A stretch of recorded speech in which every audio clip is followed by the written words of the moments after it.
YTN 라디오 김우성의 생생경제. 애청자 여러분 안녕하십니까? 김우성 PD입니다.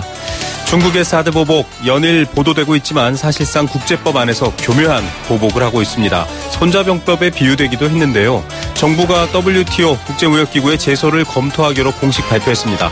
하지만 관광객을 막아도 이미 자국업체에만 알선업을 하도록 되어 있었고 서비스 유통 분야는 사실상 증거를 찾기도 어렵습니다. 회의적으로 보는 시각이 많은데요. 전문가 연결해서 이야기 들어봅니다. 정치적, 경제적 우려와 걱정이 큰 지금의 한국 사회, 한국 경제. 요즘 증시나 환율을 보면 갸우뚱하게 됩니다. 증시는 고공행진을 이어가고 있고요. 또 정치적 이벤트와 연결 지어 부는 본들도 있습니다. 다양한 원인과 전망이 필요한 부분이기도 합니다. 또 미국 정부의 환율 조작국 지정 문제 때문이라도 환율은 면밀히 관찰해야 될 필요성이 있는데요. 금리까지 엮여있기 때문입니다. 전문가와 함께 이 흐름 짚어드리겠습니다. 수요일은 금융감독원과 함께 불법 금융, 서민을 울리는 금융 범죄 행위 널리 알리고 막는 날이죠. 오늘은 금융감독원의 보이스피싱 구제 제도를 악용한 사례 알려드립니다. 2017년 3월 20일 수요일 김우성의 생생경제, 애청자 여러분께 문을 엽니다.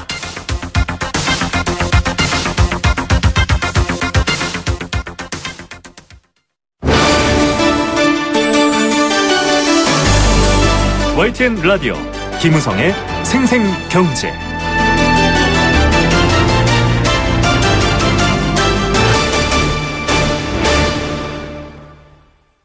네, 첫 번째 생생 인터뷰입니다. 중국의 사드 보복, 손자병법을 쓴다라고 할 정도로 교묘했습니다. 여기에 대한 피해도 점점 커지고 있는데요. 그래서 WTO 제소라도 해야 된다, 이런 주장들이 제기가 됐습니다. 오늘 정부가 공식적으로 WTO 제기 검토를 보겠다, 이렇게 발표를 했습니다.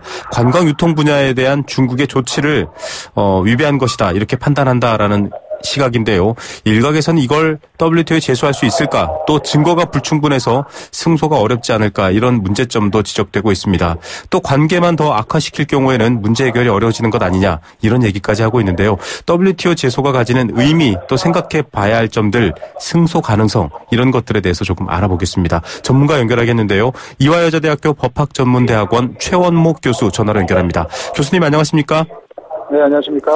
예, 이게 일반적으로 형사소송이나 일반적인 제소와 달리 좀 무역에 관련된 얘기인데요. 오늘 정부가 공식적으로 WTO 제소 얘기를 했는데 어떻게 보십니까? 이게 일반적인 과정은 아니어서 좀 더 필요한 부분들이 많죠? 네, 일단 WTO 관련위원회에서 네. 문제를 이제 외교적으로 타협을 시도했는데, 네네. 여의치 않고, 그래서 이제 WTO 이제 제소장을 접수를 하고, 네. 60일 정도 이제 협의를 거친 다음에 네네. 패널을 설치시켜서 이제 그야말로 이제 국제 소송 단계로 이제 가는 이제 그런 절차를 받을까 말까를 정부가 고민하는 그런 상태입니다. 예, 이게 당사자 간 협의하고 3명의 패널을 두고서 이제 판단을 하게 되는 건데 굉장히 이긴다고 하더라도 특별히 취할 수 있는 조치라는 게 보복 관세 정도지 않습니까? 네, 근데 이기게 되면 이제 상대방이 한국 여행 상품을 네. 판매 금지시킨다든지, 롯데마트를 영업 정지시킨다면 그거를 소송을 해서 이긴다. 그러면 이제 그 불법 조치를 철회해야 되는 그런 의무가 발생하기 때문에. 네. 이기기만 한다면 상당히 효과적인 방법이라 생각을 합니다. 예, 어떤 국제사회에서의 어떤 입지, 메시지 이런 부분에 의미가 있을 것 같은데 정부에서 판단하고 있는 WTO 위배, 이게 사실 좀 서비스 분야라서 지금 갸우뚱하시는 분들도 있는데요. 어떻게 보십니까, 교수님? 그래서 상품에 대해서 교역을 중단한다든지 이런 거는 사실 이기기가 쉽거든요. 네. 그거는 이제 불법 조치 이런 게 이제 입증하기 쉬운데 중국이 지금 하고 있는 거는 말씀하신 대로 교묘하게 서비스 분야에 여행 관련 이제 여행 알선업에 대해서 어떤 네. 한국 여행 상품을 팔지 못하도록 한다든지, 또 롯데마트의 유통업 이런 것도 소방법 위반을 근거로 또 규제를 가하기 때문에 서비스 분야는 이제 선택적으로 국가들이 개방을 했기 때문에 중국이 이제 개방한 분야가 있고 개방하지 않은 분야가 있고, 네. 또 개방하더라도 이렇게 조건부 개방을 한 그런 분야도 있고 해서 일괄적으로 우리가 이긴다고 볼 수 없기 때문에 일일이 체크해봐야 되는데, 네. 여행 상품 관련해서는 이미 중국이 외국 여행사들은 중국인을 상대로 해외 여행을 알선할 수 없다 이런 조건을 이미 달고 개방을 했기 때문에 뭐 지금 중국이 하는 조치가 어차피 외국 여행사들은 뭐 한국 관련 여행을 팔 수 없는 상황에서 그걸 이제 일반적으로 자기 나라 여행사들도 한국 관련 서비스를 팔 수 없도록 한 조치에 불과한데 그걸 가지고 WTO 약속을 위반했다 이렇게 제소하기가 상당히 어려운 측면이 있고 네. 또 롯데마트 영업정지도 사실 안전이라든지 뭐 이런 측면에 대한 규제이기 때문에 공개법에 따라 취하는 거기 때문에 그것도 공격하기 상당히 힘들다. 저는 그렇게 보고 있습니다. 예, 지금 뭐 여러 가지 화장품 관련된 얘기나 소방법 관련해서 영업 정지에 대한 부분들 굉장히 어려운 부분입니다. 교수님께서도 기고에서 참 정부가 아마추어적으로 대응했다 이렇게 얘기를 하고 있는데 사실 중국이 흔들고 싶은 건 사드 배치이지 않습니까? 경제적 보복은 그 수단인 건데요. 네. 어떻게 보십니까? 정부의 대처 지금 WTO에 제기하겠다라는 제소하겠다라는 대처는 좀 실현 가능성이 없다 이렇게 볼 수 있을까요? 어떻게 보십니까? 네, 그래서 화장품 관련해서 사실 인간의 건강에 관한 문제이기 때문에 그런 이제 안전성에 관한 심사를 강화하고 사실 그런 거기 때문에 네. 공격하기 상당히 힘든데 그래서 이제 정부는 조금 여행 알선업을 규제를 하게 되면 결국 호텔이나 레스토랑 서비스에 영향을 미치게 되고 그래서 유카들이 한국에 덜 들어오게 되니까 한국의 네. 호텔이나 레스토랑 서비스에 타격을 가한다. 그래서 호텔과 레스토랑 서비스에 대한 제한이다. 이제 그런 식으로 논리를 좀 구성하려고 하는 것 같은데요. 시간에도 나고. 네네. 근데 이제 서비스라는 게 이렇게 분류가 딱딱 국제적으로 돼 있어서 일단 중국이 취하는 거는 해외 여행을 알선하는 그 서비스 그 자체를 규제하는 거지. 네. 뭐 외국에 있는 호텔에 대해서 뭐 이용하지 말아라 이런 얘기는 아니거든요. 그래서 네. 중국인들이 개인 베이스로 들어와서 호텔 이용할 수도 있고 이러기 때문에 네. 우리가 정부가 이렇게 논리적으로 이렇게 세우고 있는 논리들이 그렇게 승소 가능성이 높다 이렇게 평가할 수 없는 문제점이 있기 때문에 네. 그걸 한번 철저하게 한번 재분석해서 WTO 제소 여부를 다시 한번 재검토해야 된다 이렇게 생각합니다. 예, 정교하지 않으면 웃음거리가 될 수도 있겠다 생각하시는 분들도 있을 것 같습니다. 이 센카쿠 열도, 이 중국명 다오이다오 분쟁 당시에도 저희도 지금 그 관련된 사례 혹은 참고 이런 조언들을 전문가들께서 많이 해주고 계신데요. 이 히토류 수출 금지는 사실 명백한 상품 교육이었기 때문에 지금 우리와는 완전히 상황이 다르다 이렇게 볼 수 있지 않나요? 네, 그렇습니다. 그래서 상품 교육을 완전히 금지시키는 거 이런 거는 완전히 승소 가능성이 높기 때문에 그런데 일본이 승소했죠. 네. 그 또 교훈을 또 중국이 배운 거죠. 그래서 그렇게 하지 않고 네. 자기들이 개방 안 했거나 개방하더라도 조건부로 개방한 분야를 골라서 교묘하게 이렇게 제한을 하기 때문에 이 경우는 이제 사정이 좀 다르다. 그래서 우리도 뭐 옛날 그 일본이 했듯이 그렇게 하는 게 아니고 좀 더 그 정치하게 정밀하게 이제 공격을 하더라도 해야 된다. 네. 생각합니다.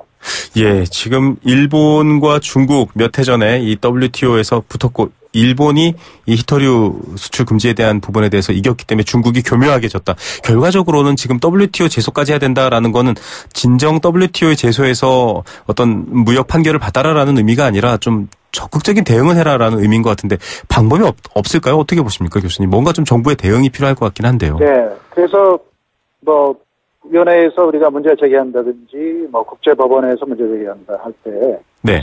상대방이 느끼기에 논리적이고 뭐 승소 가능성도 있는 그런 논리를 세워서 이제 제소를 하게 되면 그게 상대방에 대한 압력으로 가서 그죠? 그래서 네, 뭐 사드 법을 좀 어떻게 약화시키면 이렇게 가는데 네네. 승소 가능성이 없는 걸 가지고 뭐 국제소송을 한다든지 네. 우리 논리가 좀 문제점이 있다면 이렇게 되면 상대방이 압력을 받지 않게 되는 거죠. 그래서 네네. 일단은 우리 논리를 좀 다시 한번 재검토하고 굳이 WTO 협정 문제를 제기하지 말고 제 생각에는 이 국제적으로 요즘에는 그 비관세 장벽이라는 개념이 맞습니다. 많이 비판을 받고 있기 때문에 네. 바로 이런 게 비관세 장벽이다. 네네. 특별히 국제법을 뭐 위반하는 건 아니지만 뭐 이것 때문에 얼마나 그 서민 경제가 어려워지냐 더군다나 네. 안보 문제를 가지고 인간이 먹고 사는 문제 그거를 제한해 가지고 생활이 서민되어지고 뭐 이런 상황이 발생하니까 바로 이런 걸 규제하는 게 바로 비관세 장벽에 대한 국제적인 노력이다. 네. 뭐 그런 식으로 접근을 해서 이제 그런 분위기를 좀 띄우고 미국과 이렇게 보조를 맞춰서 그런 걸 좀 국제적으로 억제하려고 하는 그런 움직임을 좀 일으키고 뭐 그런 식으로 대응하는 게 중국 입장에서는 압력을 좀 받을 수 있는 해결 방안을 생각합니다. 예, 여러 분야에서 중국도 피해볼 수 있다 이런 얘기가 나왔기 때문에 교수님이 말씀하신 이런 비관세 장벽에 해당하는 교묘한 이 억압에 대한 좀 문제 제기 필요하다 이렇게 볼 수 있겠는데요. 한편으로는 이런 얘기도 나옵니다. WTO 제소는 승소 가능성도 없을지 몰라도 이것 자체로 뭔가 좀 공론화를 시킬 수 있다라고 보는 시각은 어떻게 보십니까? 네, WTO 제소의 위협은 할 수 있다고 봅니다. 네. 그런데 제소를 실제로 하려면은 소장도 작성해야 되고 그러면 거기에 어떤 의무 위반이고 이런 거 써야 되거든요. 네. 그런 게 적당한 조항이 없고 이렇게 되면은 이제 오히려 각하당하고 이렇게 되기 때문에 오히려 나중에 이제 그 결과를 다시 감당하기 힘들게 되고 이렇게 되는 건데. 네. 또 이제 국제법 얘기를 너무 하게 되면은 네네. 국제법을 준수해라, 국제법 위반이다 이런 얘기를 하게 되면은 그 상대방이 이렇게 반대 해석이 가능해요. 반대급부. 네. 예, 아니요. 반대 해석이 가능해서. 네네. 그러면 우리가 국제법만 위반하지 않으면 사드 보복을 해도 되겠네. 이런 식으로 받아줄 수 있거든요. 그래서 네. 우리가 너무 국제법을 준수해라 이런 식의 얘기하게 되면은 오히려 네. 지금 하고 있는 그 사드 보복을 조금 용인하는 식의 메시지도 전달될 수 있기 때문에 네. 국제법과 상관없이 비관세 장벽이나 이런 너희가 하는 거는 정말 치졸한 행위다. 이런 식의 메시지를 이렇게 확산시키는 게 네. 저는 근본적인 압력 요인으로 작용할 수 있다고 그렇게 생각합니다. 예, 아주 인터넷과 사회적 여론을 엄격하게 바라보고 있는 중국 정부가 사실 자발적 반환 시위를 놔둔다라는 것도 좀 문제가 되고 있는 상황인데 같은 맥락인 것 같습니다. 교수님 결국 지금 정부가 여러 가지 미국에 대한 또 중국에 대한 협상력을 아예 상실한 상태다 이렇게 좀 비관적으로 보는 시각도 있는데요. 어떻습니까? 지난 정부에서 좀 실기한 부분들 다시 한번 복귀해봐야 될 것 같은데요. 네, 그래서 중국은 지금 사실 1대1로 정책 이런 걸 또 추진하고 있고요. 네. 또 미국이 통상보복을 중국한테 한다고 공언하지 않습니까? 네. 그래서 국제 규범을 스스로 어기는 걸 굉장히 금기시하고 있어요, 자기들이. 네. 그래서 국제 규범을 국제적으로 이렇게 준수시키는 거 그런 거를 중요시 여기면서 나중에 미국이 통상보복하면 왜 국제법 위반해서 우리 나라에 보복한 이렇게 얘기를 할 수밖에 없는 상황이기 때문에 네네. 자기 스스로 국제법의 범위 내에서 보복을 하더라도 할 거거든요. 네. 근데 이제 우리가 국제법을 준수해라, 왜 보복을 국제법 위반하면서 하라 이렇게 되는 건 서로 피티가 안 맞는 얘기니까. 네. 이제 그런 그 중국의 어떤 미국과의 그 함수 관계 이런 걸 우리가 잘 활용해서. 네. 보조를 맞추면서 메시지를 이렇게 중국에 전달하고 이런 것들이 문제를 좀 근본적으로 해결할 수 있는 방법이다 생각합니다. 예, 핵심에는 사드가 있고 그 사드에 대한 여러 가지 수위 조절 메시지로 좀 대응할 필요도 있다 이런 말씀이신 것 같습니다. 네, 교수님 오늘 말씀 감사드립니다. 네, 감사합니다. 네, 이화여대 법학전문대학원 최원목 교수였습니다. YTN 라디오 김우성의 생생경제. 함께 느끼는 우리 경제 공감사전입니다. 여러분과 함께 경제 인터뷰, 경제 이야기에 등장하는 말들 함께 나누고요. 생각과 의견도 보내주시면 제가 소개해드리겠습니다. 단문 50원, 장문 100원의 정보 이용료 부과되는 샵 0945번 문자로 참여할 수 있습니다. 오늘의 경제 공감사전은 코스피입니다. 코스피, 증시를 말하는 건데요. 주식시장의 전반적 동향을 나타내는 대표적인 지수입니다. 시장 전체의 주가 움직임을 측정하는 지표이기도 하고요. 또 각종 정치적 또 대외 상황에 따라서 그 변화가 아주 주목되는 거기도 합니다. 코스피 지수가 계속 상승세를 보이고 있습니다. 대통령 탄핵 소추안 인용 결정 이후인데요. 오늘은 소폭 하락세를 보이고 있기도 하지만 장중 2180선을 넘으며 5년 8개월 만에 최고치를 경신하기도 했습니다. 정치적 불확실성이 해소되면서 차기 대선에 대한 기대 그리고 여러 가지 시장 회복에 대한 신호인지 혹은 다른 이유인지 저희가 두 번째 인터뷰에서도 준비했습니다. 여러분 함께 하시기 바라고요. 또 코스피에 대한 여러분들의 생각도 나누겠습니다. 의견 보내주시기 바랍니다.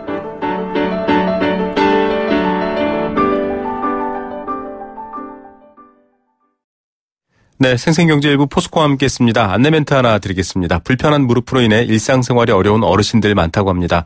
비싼 수술비로 수술을 주저하시는 분들을 위해 어려운 이웃을 위한 나눔 공동체, 나눔과 기쁨에서 퇴행성 무릎관절염 환자들에게 수술비 지원해드린다고 합니다. 형편이 어려운 60세 이상의 퇴행성 무릎관절염 앓고 계신 분이라면 누구나 신청 가능합니다. 건강과 기쁨 나눔 캠페인을 통해 노년에도 건강하고 기쁜 인생 되찾으시길 바랍니다. 신청 및 문의는 1670-9957, 1670-9957번 전화로 가능합니다. 캠페인 듣고 경제 톱뉴스 들려드립니다. YTN 라디오 캠페인. 물 없는 한라산, 물 없는 제주 바다를 상상할 수 있나요? 제주의 아름다운 자연과 풍경은 깨끗하고 건강한 물이 있기에 가능합니다. 제주를 아름답게 만들어주는 건강한 물은 우리의 몸과 마음도 아름답게 만들어줍니다. 건강한 몸과 마음을 지키는 이유. 아름다운 물을 사랑하고 지키는 일에서부터 시작됩니다. YTN 라디오 아름다운 물 캠페인은 광동제약과 제주특별자치도 개발공사와 함께합니다. 한국전기안전공사 사장 이상권입니다. 최근 안전이 화두가 되고 있습니다. 전기화재나 정전사고 등 전기안전에 관한 경각심도 높아지고 있습니다. 안전은 누군가가 대신 지켜주는 것이 아니라 우리 스스로 지켜나가는 것입니다. 우리 몸이 저절로 기억할 때까지 안전수칙을 생활화하는 것, 이것이야말로 최고의 재난 예방 대책입니다. 안전이 없으면 행복도 없습니다. 국민이 행복한 대한민국, 한국전기안전공사가 열어가겠습니다. 전기안전, 행복의 시작입니다.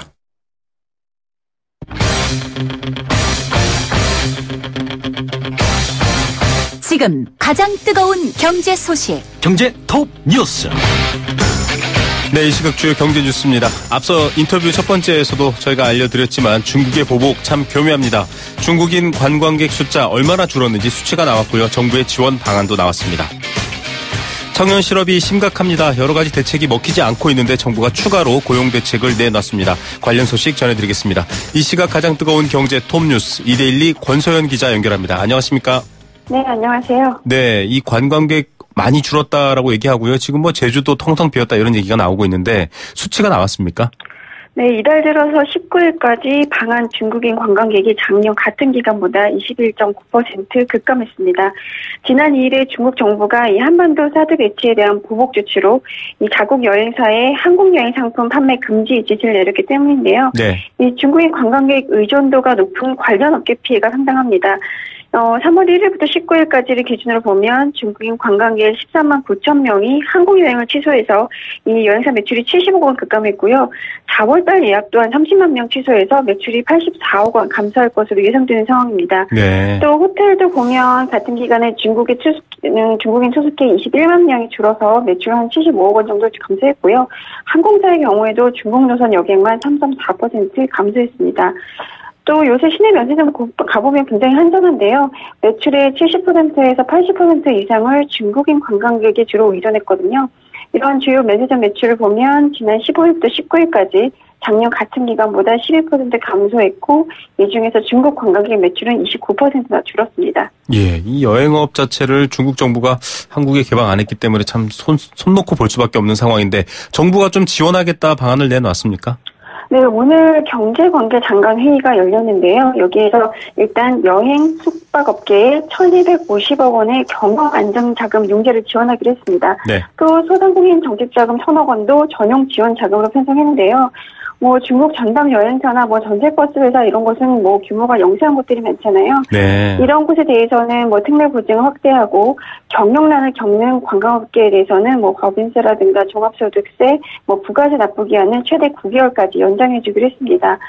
경영이 어려워도 직원들의 고용을 유지하겠다. 이런 관광업체에 대해서는 고용 유지 지원금을 지원하기로 했고요. 또 매년 10월이면 이제 외국인 관광객 대상으로 그랜드 세일이라는 할인 행사를 개최하는데요. 네네. 올해에는 한 달 정도 앞당기기로 했습니다. 아무래도 일찍 시작하면 그만큼 외국인 관광객을 유인한 효과가 있을 것이다. 이런 판단 때문인데요. 또 제주도에서도 4월 중에 새로운 할인 행사를 개최하는 방안을 검토하겠다. 이렇게 밝혔습니다.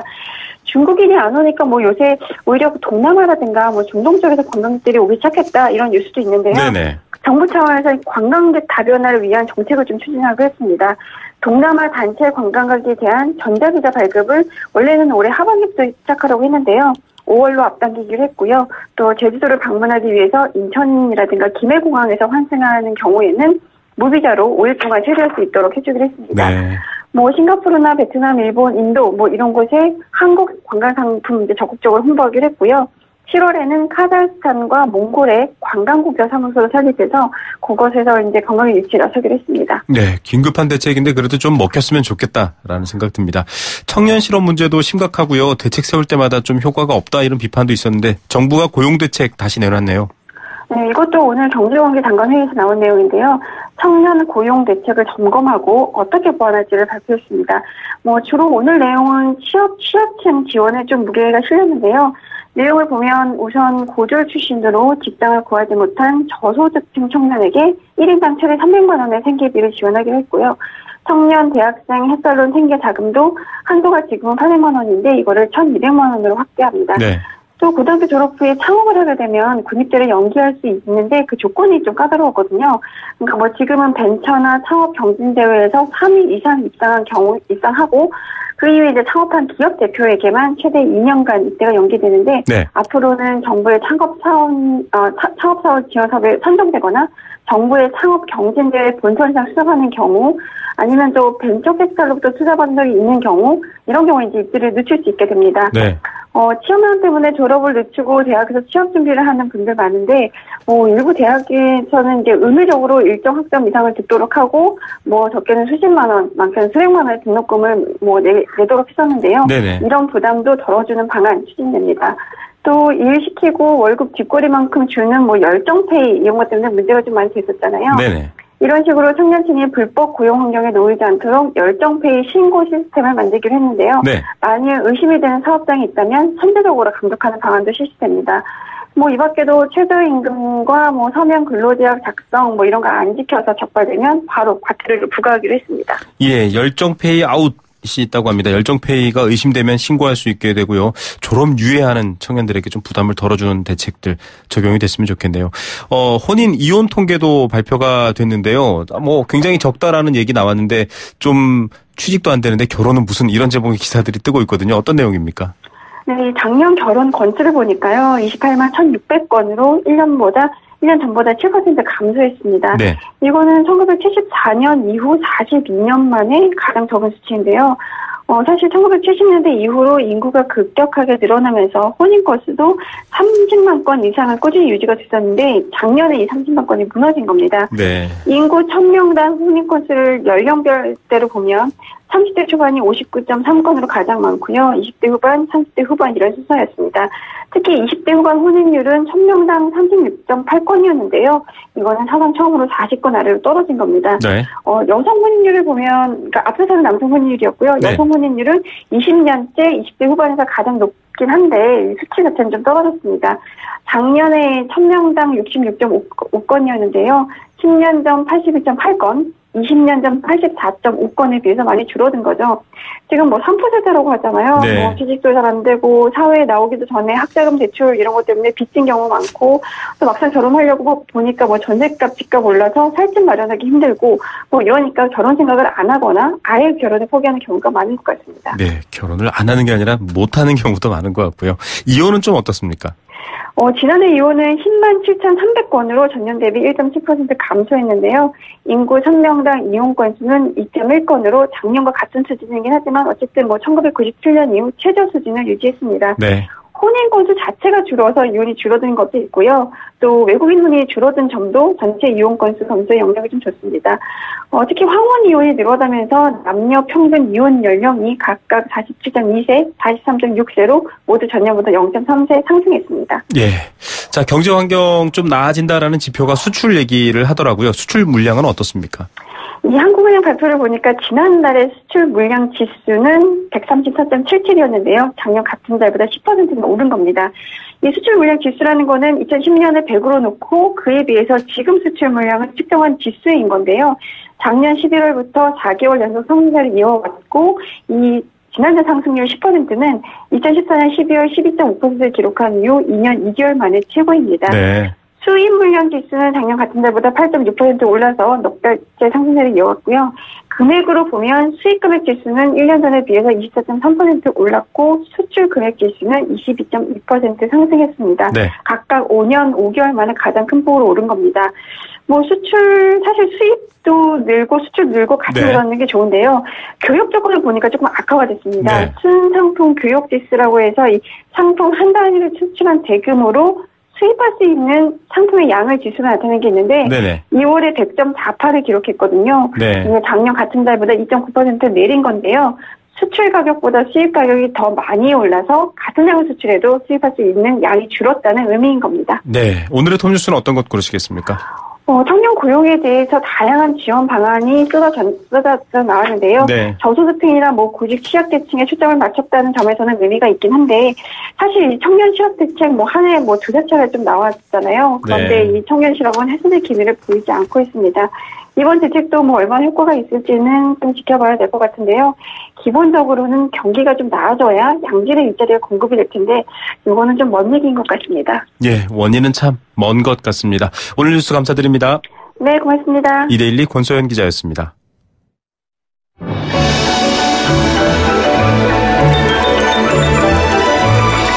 오늘의 경제를 들여다보는 시원한 창. YTN 라디오 김우성의 생생경제. 생생 인터뷰. 네, 두 번째 생생 인터뷰 보내드리겠습니다. 주요한 사건이 터졌거나 중대한 정치적 일이 있을 때마다 뉴스에서는 증시를 들여다봅니다. 경제가 어떻게 반응하느냐 이런 부분들이 궁금해서겠죠. 요즘 증시 보면 좀 이상하다 이런 분들 많습니다. 전직 대통령 파면, 미국 금리 인상, 사드 보복으로 인한 여러 외인 요소의 악재들 이런 것들이 많은데요. 증시는 연일 상승세를 타고 있습니다. 환율도 큰 폭의 흐름은 없지만 일단 원화가 강세를 보이고 있기도 합니다. 이런 흐름을 뒷받침하는 외국인들의 움직임도 좀 궁금한데요. 이런 흐름이 의미하는 게 뭘지 또 이런 시장과 상황이 언제까지 계속될지도 알아봐야 할 것 같습니다. 전문가와 함께 이야기하는 시간 마련했습니다. 하이투자증권 박상현 투자전략팀장 전화로 연결합니다. 팀장님 안녕하십니까? 예, 안녕하십니까? 예, 먼저 이 증시 이야기 안 할 수 없겠는데요. 지금 기대감 이런 단어들이 붙고 있는데 외국인이 주식을 많이 사들이고 있다 이러거든요. 어떤 상황입니까? 예, 말씀하신 대로 국내 외국인 투자 자체가 상당히 주식시장으로 좀 많이 되고 있는 상황들이고요. 금년 들어 어제까지 보면 이제 거래세 기준으로 외국인이 국내 주식을 순매수한 금액은 약 5조 8천억 수준에 이르고 있습니다. 네. 이 규모 자체는 주요 아마 신흥국 중에서는 이제 가장 많은 규모로 지금 알려지고 있는 그런 상황들입니다. 네. 자, 이 정부 당국자도 관련한 코멘트를 했는데요. 이 미국 금리 인상이나 여러 가지 불확실성이 해소돼서 조금 위험 지역이죠. 리스크가 있는 신흥국 같은 곳에 좀 투자하고자 하는 선호가 커져서 그렇다. 이렇게 보고 있는데 어떻게 보십니까? 예, 국내 외국인 주식 순매수 자체가 이렇게 확대되고 있는 배경에는 사실 몇 가지 요인이 좀 있는 것 같습니다. 그러니까 일단 글로벌 경기 자체가 최근에 보면은 여러 곳에서 좀 회복 기운이 사실 좀 감지가 되고 있는 상황들이고요. 네. 그렇기 때문에 글로벌 자금이 사실 그동안 안전자산이 이러한 쪽에 좀 쏠림이 있던 것들이 좀 위험자산 쪽으로 사실 좀 확산이 되는 이러한 흐름이 하나 좀 있는 것 같고요. 또 하나는 사실 4차 산업과 관련된 이 IT 업황 사이클 호조입니다. 대표적으로 국내 반도체 업황 사이클 자체가 이제 강한 어떤 호조세를 좀 보이고 있는 부분도 결국 이제 IT 강국이라는 입장에서 외국인이 국내 주식을 사는 또 다른 이제 요인이 되고 있는 부분들이 있고요. 또 국내 정치 상황 자체도 사실 탄핵을 좀 고비로 해서 좀 정치 불확실성이 좀 해소가 되고 또 오히려 5월 이제 신정부 들어서면서 오히려 좀 새로운 정책이 좀 나오는 게 아니냐라는 기대감 자체가 전반적인 외국인 투자를 좀 불러들이는 요인으로 좀 작용하고 있는 것 같습니다. 예, 말씀하신 이 세계 경기 회복과 IT도 중요한 문제인데 삼성전자 같은 경우 반도체에 힘입어서 지금 가격 상승이 계속 이루어지고 있습니다. 코스피 2200을 넘을 것이다 이런 기대감이 사로잡혀 있는데 뚜껑을 열어봤더니 사실 대형주 한 100개 정도를 제외하면 오히려 힘든 상황이다 이런 분석도 나오던데요. 어떻게 보십니까? 예, 맞습니다. 그러니까 지금 대표적으로 보더라도 지금 대형주 중심의 코스피 시장은 연초 대비해서 약 한 6.8% 정도 상승한 반면에 중소형 중심의 코스닥 시장은 오히려 연초 대비해서 한 3.7% 하락한 상황입니다. 또 이제 중소형주 위주보다는 이제 대형주 위주로 사실 지금 쏠림 현상이 좀 있는 것 같고요. 이렇게 그 대형주 쪽으로만 이제 좀 자금이 몰리는 부분 자체는 일단은 뭐 삼성전자 효과를 좀 줄 수밖에 없을 것 같습니다. 네. 그러니까 삼성전자 같은 경우 연일 지금 4상체 고치를 경신 중이고 지금 연초 대비 보면 약 한 17% 정도 좀 상승한 상황들이고요. 결국 이제 삼성전자가 전반적인 대형주의 어떤 상승을 좀 주도하고 있는 그런 상황들이고 또 이제 아무래도 이제 중소형주라는 게 대부분 이제 내수 시장에 사실 기반이 든 기업들이 많은데 네. 국내 내수 경기 자체는 뭐 아시겠지만 상당히 지금 부진한 상황들이고 반면에 이제 반도체라든지 소재화학 중심으로 해서 수출 경기가 좀 빠르게 회복되고 있다는 부분 자체가 네. 결국 결국 이제 기업들의 이익 자체가 조금 대형 기업들은 회복이 되는 게 아니냐라는 부분에서 대형주 중심의 어떤 장세가 좀 이어지고 있는 걸로 좀 보고 있습니다. 예, 대형주 수출 회복 그리고 반도체를 위시한 IT 이런 흐름들이 만들어낸 어떤 고공이다. 뭐 혹자들은 대통령 수사 관련된 상황 때마다 오른다 이렇게 얘기해서 정치적 불확실성 제거 이렇게 보는데 이건 아직 좀 무리인가요? 이런 해석은? 예, 뭐 그 부분에 있어서는 뭐 특별히 뭐 상관관계를 찾을 수 있는 부분은 아닌 것 같고요. 네네. 뭐 아무래도 이제 주식시장이라는 게 뭐 꼭 그런 이벤트보다는 결국 기업의 어떤 실적 이러한 것들이 크게 좌우된다는 측면에서 보면 그러한 영향은 사실 조금 미미하지 않을까 좀 보고 있습니다. 네, 기업의 실적 환경이다 이런 얘기 많은 분들이 공감하실 것 같습니다. 미국의 증시 환경도 보면 이제 금리와 증시가 지금 동반 상승하고 있다. 그래서 미국 증시를 따라 우리 증시도 계속 당분간 오를 거다 이렇게 전망하던데 이 오름세라든지 상황 언제까지 이어질까요? 저희 사실 그 증시 상황에 대해서는 사실 의견이 사실 엇갈릴 수 있는 부분들이 있는데요. 네네. 저희 쪽 판단으로는 조금 국내 증시 같은 경우는 좀 상승 랠리 자체가 좀 이어지지 않을까 좀 보고 있습니다. 말씀하신 대로 좀 미국 증시 자체는 사실 트럼프 대통령 당선 이후 이제 트럼프 노믹스 이 기대감 때문에 상당히 이제 강한 랠리를 보였었는데. 네. 최근에는 사실 좀 예산안 자체도 좀 실망스러운 부분들이고 그래서 오히려 조금 미국 증시 같은 경우는 또 고평가 논란도 있고 해서 약간 좀 주춤할 수 있는 부분들이 있긴 하지만 국내 증시 같은 경우에는 좀 수출 경기 자체도 조금은 이제 회복 쪽으로 좀 계속해서 좀 움직임을 좀 갖고 있고요. 네. 또 이제 글로벌 전체적으로 보면 이제 4차 혁명과 관련된 부분의 어떤 그 분위기 자체가 상당히 좀 성숙되고 있는 그러한 상황이기 때문에 국내 특히 이제 IT와 관련된 기업들의 어떤 실적 회복 이러한 가능성이 상당히 좀 높아지고 있는 상황들이고 또 5월 대선 이후에 이제 신정부가 출범하게 되면 아무래도 새로운 정책을 좀 들고 나올 거고 네. 그렇게 봤을 때는 국내 경기 자체가 조금 바닥을 치고 좀 올라갈 수 있는 그러한 상황들에서 결국 국내 증시 자체 또 국내 증시 자체가 여타 국가에 비해서 상대적으로 좀 싸다 이러한 평가도 사실 좀 많은 부분이기 때문에 네. 그러한 측면에서 보면은 미국 증시가 다소 조금 주춤할 수 있다 하더라도 국내 증시 어떤 상승 랠리 자체는 좀 이어지지 않을까라는 생각을 좀 하고 있습니다. 예, 전체적인 회복의 흐름 또 국내 증시 같은 경우는 여러 가지 기대치에 따라서 상승 랠리가 이어질 수 있다 이렇게 보고요. 환율과 원화 얘기 좀 여쭤봐야 될 것 같은데요. 사실 좀 일반 청취자분들도 그렇고 저도 그렇고 좀 어려운 부분이긴 한데요. 원화가 왜 이렇게 연일 강세냐 이런 얘기들이 나오고 있습니다. 신흥 선진국 통틀어 봐도 호주 다음으로 이 달러 대비 강세가 세다 이렇게 지금 알려지고 있는데 어떤 상황입니까? 예, 지금 국내 경기에 대해서 좋다는 분은 사실 거의 없는 상황에도 불구하고 국내 원화 가치 사실 이제 경기 상황이 안 좋으면 사실 오히려 원화 가치 자체는 떨어져야 되는 부분인데 네. 최근에 원화 가치는 말씀하신 대로 호주 달러와 유사하게 지금 연초 대비 한 7% 정도 가격이 올랐습니다. 그래서 절상이라고 얘기를 하는데 네. 원화 가치 자체가 상당히 조금 빠른 정도의 상승 흐름을 좀 보이고 있는 그런 상황들입니다. 네. 지금 원화나 환율 부분에 있어서 어떤 분들은 이렇게 얘기합니다. 미국이 환율 조작국 지정, 지금 중국을 직접 때릴 수는 없고 한국을 건드려서 중국을 압박한다 이런 얘기도 나오고 있는데 이런 정책 흐름을 보면 결국 투기 세력이 원화를 노리고 있는 것 아니냐. 쉽게 말해서 원화 가지고 좀 단기 차익을 남기기 위해서 이렇게 원화를 사들이는 거 아니냐 이런 얘기도 있던데 어떻게 보십니까?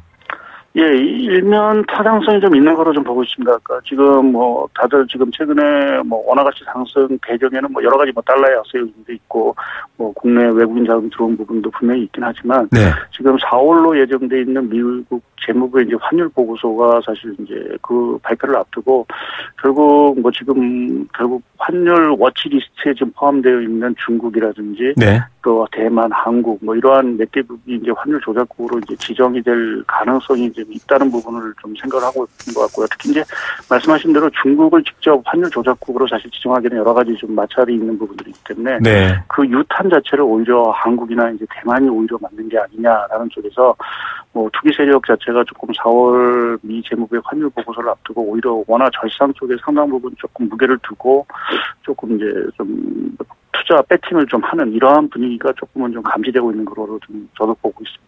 예. 이 미국 금리 인상을 가지고 뭐 굉장히 많은 뉴스도 나왔고 좀 주목을 했는데요. 좀 궁금한 부분이 있습니다. 이렇게 한미 금리 차가 줄고 있지 않습니까? 미국 금리는 인상됐고 한국의 기준금리는 고정돼 있고 이런 상황이면 원화의 흐름 어떻게 원래 좀 예측이 가능한가요? 예, 뭐 통상적으로 보면 이제 우리가 환율을 얘기할 때 금리 차가 이제 그 금리가 높은 국가의 어떤 통화 자체가 상당 부분 강세를 보이는 게 이제 이론적인 어떤 현상인데요. 네네. 근데 환율을 결정하는 데 있어서 사실 결정되는 요인 자체가 뭐 금리의 어떤 그러한 차도 있지만 어떤 성장률의 흐름, 또 정책의 흐름, 네. 또 자금의 흐름, 뭐 여러 가지 이제 것들이 있는데 사실 이제 미국이 금리를 인상했음에도 불구하고 최근에 나타난 현상 중에 하나는 미국 달러가 오히려 약세가 되고 있다는 부분입니다. 네네. 그것이 결국 미국의 트럼프 정책에 대한 기대감 자체가 조금 약화가 되면서 이제 달러가 조금 약세로 가는 어떤 현상들을 좀 보이고 있고 거기 때문에 사실 미국의 한미 간의 금리 격차 자체가 조금씩은 이제 축소되고 오히려 이제 역전의 어떤 그러한 분위기로 가고 있음에도 불구하고 결국 이제 달러의 어떤 약세 흐름 거기에 이제 외국인 자금이 이제 국내에 많이 들어오고 있는 이런 수급적인 이러한 것들 자체가 전반적으로 원화 가치의 좀 상승 더구나 아까 말씀드린 환율 보고서마저도 좀 투기 세력으로 하여금 원화 가치 상승에 좀 배팅하는 이러한 분위기가 좀 감지되면서 전반적으로 좀 원화 가치가 예상외로 좀 강세를 좀 보이고 있는 것 같습니다. 네. 지금 뭐 외 시장에서는 달러를 팔고 원화 사들이는 사람 많다. 지금 앞서 이 배경을 설명해 주셨는데 국내에서는 지금 달러, 엔화 이쪽을 또 저축을 늘리고 사들이는 사람들이 있다. 이렇게 얘기하는데 괜찮은 투자인가요? 어떻게 보십니까? 예, 사실, 이거를 딱, 꼬집어서, 이렇게 좋다, 나쁘다, 평가할 수는 사실 좀 없는 부분들인 것 같고요. 사실 이제, 다만 이제 투자 시기와 과연 이게 어떻게 되느냐, 사실 달러하고 엔화를 사실 지금 매입을 하시는 부분에서 어떻게 보면 좀 중장기 관점에서 사실 좀 매입을 하시는. 네, 중장기 관점, 네. 예, 그러니까 앞으로도 잠재적으로 사실 좀 원화 가치가 다시 약세로 갈 수 있는 게 사드 문제도 아직 해결이 안 된 그렇죠. 상황이고, 북한 문제도 아직 좀 남아있는 상황들이고, 또 연말에 가서 미국이 금리를 더 올렸을 경우 이제 금리 격차가 사실 역전이 되면서 또 자금이 나갈 수 있는 부분에서 오히려 원화 가치가 약세가 갈 수 있다라는 분위기도 사실 있는 것이 사실입니다. 그래서 그러한 측면에서 보면은 중장기 관점에서 달러의 어떤 예금이라든지 달러 매수를 하는 부분도 사실 나쁘다고 평가는 할 수는 없긴 하겠지만 네. 단기적인 차익 관점에서 어떤 차익 실현을 하기 위해서 달러를 매입하는 부분에 있어서는 그렇게 좀 권고드리고 싶은 사항은 아니지 않겠냐지만 단기적으로 봤을 때는 아무래도 4, 5월 여러 가지 이벤트도 사실 많은 사항들이기 때문에 원화 가치가 또 진짜 환율 조작국으로 지정이 됐을 경우는 지금보다도 더 강한 강세 흐름이 좀 나오는 부분도 있기 때문에 그러한 부분에서 보면 중장기 관점에서는 사실 좀 권고를 해드리겠지만 단기적인 관점에서는 조금 권고를 해드리기는 좀 어려운 사항이 아닌가 보고 있습니다. 예, 4월 미국 정부의 보고서에 또 관심이 쏠리고 있는 이유기도 합니다. 자, 결과적으로 이런 상황들 좀 고려해봤을 때 지금 국내 물가도 일정 부분에서는 어느 부분에서는 많이 오르고 있는 부분도 있고요. 결국 한국은행 기준금리 버틸 수 있을까? 이런 의문들이 조금 나오는데 금리는 어떻게 전망하십니까? 예, 저희도 국내 금리가 결국에 가서는 결국 좀 상승 쪽으로 방향을 트지 않을까라는 쪽, 그러니까 한국은행이 올해는 아니어도 내년 초월에 정도에서 금리를 결국 인상을 해야 되지 않을까라는 생각을 좀 갖고 있습니다. 그것은 미국이 연내 2차례 또 3차례 인상을 할 수 있고 또 내년에 들어서 또 인상을 할 수 있는 부분이면 한미 간의 이제 금리 역전의 폭 자체가 상당히 좀 커질 수 있고요. 그렇게 걸고 아무래도 이제 자금의 이탈 문제가 좀 있을 수 있는 부분들이기 때문에 그러한 부분 자체가 한으로 하여금 이제 정책 금리 자체를 조금 인상하게 하는 또 거기에 국내 경기마저도 사실 좀 하반기 회복에 대한 모습을 좀 가진다고 한다면 결국 한은 자체도 좀 금리를 인상하는 모습이 나올 거고 그렇게 보면 금리가 결국 조금은 좀 상승 쪽에 좀 무게를 두고 가지 않을까 하는 좀 생각을 갖고 있습니다. 예, 오늘 말씀 감사드립니다. 예, 감사합니다. 네, 하이투자증권 박상현 투자전략팀장이었습니다. 안전하고 행복한 경제생활을 위한 시간 경제수사대 네, 목요일은 경제수사대 통해서 금융범죄 또 불법금융 대응하는 시간입니다. 오늘은 금감원 불법금융대응단 이수인 선임조사역 연결합니다. 안녕하십니까? 안녕하십니까? 예, 저희가 사실 보이스피싱 피해 구제 제도가 있다 이렇게 아주 많이 알려드렸거든요. 피해 당해도 좀 빨리 조치할 수도 있고 구제당할 수 있다 이런 제도를 알려드렸는데 이 제도 먼저 소개 부탁드립니다. 예, 그 보이스피싱 피해 구제 제도는 네. 이제 피해를 당한 분이 지급 정지를 신청을 하게 되면 이제 그 소송이나 이런 절차 없이 신속 간편하게 피해금을 돌려받을 수 있도록 하는 제도입니다. 네. 자, 이 제도를 통해서 조금 피해가 커지는 걸 막겠다 이런 취지였는데 많은 분들이 도움 받았죠?